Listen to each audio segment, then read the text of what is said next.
আসসালামু আলাইকুম। এই দেখেন খুব সুন্দর একটা বাচ্চাদের জামা টিউটোরিয়াল নিয়ে চলে আসছি। টুকরো কাপড় দিয়ে যদি এত সুন্দর জামা বানানো যায় তাহলে টুকরো কাপড় দিয়েই জামা বানানো ভালো আছে। যাই হোক, আমরা উপরের পার্টটা 11 ইঞ্চি নিয়েছি আর 3 ইঞ্চির মতো নিয়েছি আমরা কাঁধ।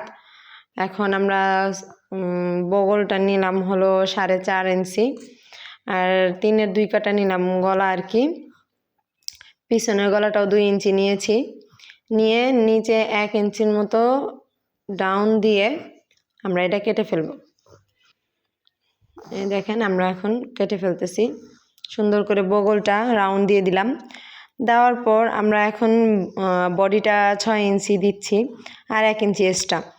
তো আমরা নিচেও সেম একই প্রসেসগুলো করতেছি। এখন যে এক্সট্রা কাপড়টুকু এটা আমরা কেটে ফেলবো একদম সুন্দর করে। এই দেখেন আমরা এটা কেটে ফেলতেছি। কেটে ফেলার পরে আমরা এখন এই জয়েন্টগুলো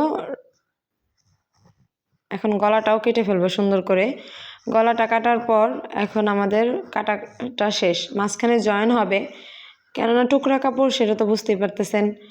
টুকরো কাপড় দিয়ে জামা বানালে সেলাই লাগবে। আচ্ছা যাই হোক, এইভাবে দিলাম। দেওয়ার পর এখন এটার কাজ শেষ, আমাদের উপর পার্টটা কাটা শেষ। তারপরে আমরা নিচের ঘেরটা কাটবো। তো নিচের ঘেরটা কাটতে গেলে দেখেন দুই পাটটা কাপড় নিয়ে নিলাম। যেহেতু ছোট বড় আছে তো সেটা কেটে ফালায় দিতে হবে। এখন দুইটা সমান করে নিয়ে আমরা যেহেতু 6 ইঞ্চি আমরা মাজা টিকেই দিব 6.5, তো হয়ে যাবে।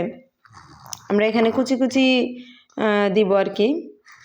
কুচিটা দিয়ে নিলে মানে উপরটা নিচেরটা সুন্দর করে দিয়ে নিব। এখন এটা খুলে দিলাম। দেওয়ার পর তারপরের একটা পার্ট মানে 2 লেয়ার হবে জামাটা।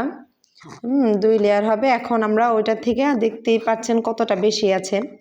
আমাদের এমনিও লেয়ার জামায় প্রথম লেয়ারের থেকে দ্বিতীয় লেয়ার বেশি নিতে হয়। তো মানে এখানে তার অনেক কাপড় নাই, যতটুকু কাপড় আছে ততটুকু দিয়ে আমরা জামাটা বানানোর চেষ্টা করব। এই দেখতে পাচ্ছেন আমি ওই পার্টটার উপর রেখে দিয়েছি। রেখে দেওয়ার পর এখন সুন্দর করে সমান করে নিয়ে কেটে ফেলতে হবে। এটা যারা একদম নতুন মানুষ তারাও দেখলে পারবেন, একদমই সহজভাবে আমি কাটিংটা দেখাই দিছি এবং কি খুব দ্রুত সেলাই ভিডিওটাও নিয়ে চলে আসব। সবাই বেশি বেশি করে আমার ভিডিওগুলো শেয়ার করবেন, লাইক কমেন্ট করবেন। আমি আরও নতুন নতুন ডিজাইনের টুকরো কাপড় দিয়ে জামা নিয়ে আসব। এই দেখেন উপরের কুচি, এটা নিচেরটা আর উপরের তো দেখতে পাচ্ছেন।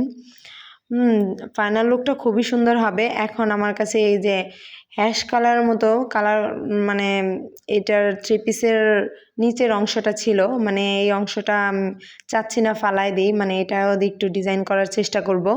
সেটা হলো আমরা সামনে একটু কোটি সিস্টেম দিব আর কি। কোটি সিস্টেম দিলে ভালো লাগবে কারণ 3 পিসের কালারের সাথে ম্যাচিং আছে। আমি সুন্দর করে বগলটা কেটে ফেলতেছি 2 পাট্টা কাপড় নেওয়ার পর। এখন আমরা গলাটা থেকে একটু বেশি করে রেখে আমরা কেটে ফেলব। তো 2 ইঞ্চির মতো নিয়েছি আর 3.5 ইঞ্চি নিয়েছি। 3.5 ইঞ্চি নিয়ে কেটে ফেলবো এখন গলাটা। গোল গলায় শেপ দিব, দিয়ে এখানে রাউন্ড করে দিব আর কি খুব সুন্দর করে। এখন রাউন্ড করে দিলাম। এই দেখেন আপনারা দেখলেই বুঝতে পারবেন যে কিভাবে কাটলাম, কিভাবে ধরলাম। এই দেখেন খুব সুন্দরভাবে কেটে ফেলেছি। এই দেখেন কোটিটা দেখছেন কি সুন্দর না কালারটা। এখন দেখেন আপনাদের আমি বডির উপর রেখে দিচ্ছি। ফাইনাল লুকটা খুবই সুন্দর হবে। অবশ্যই সবাই সেলাই ভিডিওটা দেখলে আরও ক্লিয়ার হয়ে যাবেন। আর আমার ভিডিওটা কেমন হলো অবশ্যই সবাই কমেন্টে জানাবেন। আর সবাই একটু পাশে থাকবেন লাইক কমেন্ট শেয়ার করে, তাহলে আরও নতুন নতুন ভিডিও আরও পাবেন। এই দেখেন এখন আমি এটা দিয়ে একটু ডিজাইন করব। কুচি দেওয়ার জন্য আমি 1.5 ইঞ্চি পরিমাণের মতো কাপড়টা নিয়েছি, মানে আমরা এটা কম কাপড়ই নিব। এই দেখেন খুব সুন্দর করে 1.5 ইঞ্চি পরিমাণের মতো কাপড়টা নিয়ে এটা জয়েন দিতে হবে। তারপরে এই দেখেন আমরা এখন টুকরো কাপড় দিয়ে তো আর এখন বড় হাতা হচ্ছে না, এখন এটা একটা ছোট হাতা দিয়ে নিয়েছি। 2 পাট্টা দিয়ে নিলাম। দেওয়ার পর এখন আমি মূলত কাপড়টা যতটুকু আমরা সেই কাপড়ের উপর ডিপেন্ড করে আমরা ডিজাইনটা করার চেষ্টা করতেছি। এই দেখেন এখন 2 পাটটা হয়ে গেছে। আমরা যতটুকু এক্সট্রা কাপড় ছিল এটা কেটে ফালাই দিব। এইটাই হলো আমাদের হাতা। যেহেতু আমরা সামনে দিছি